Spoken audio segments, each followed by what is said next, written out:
શિયાળા સ્પેશિયલ લીલી હળદરનું શાક એકદમ ઢાબા જેવું ટેસ્ટી રોટલી સાથે તમે સર્વ કરી શકો.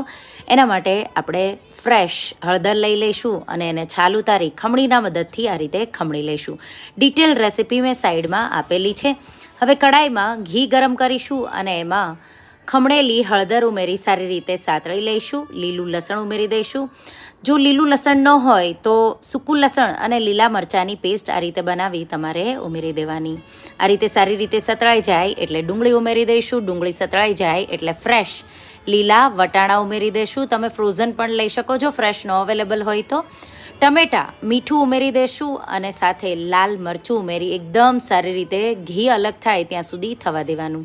હવે જેટલું ઘી લીધું હોય એટલું જ દહીં ઉમેરી દેવાનું. ગોળ પણ ઉમેરી દઈશું અને ઘી અલગ થાય એટલે શાક તૈયાર છે.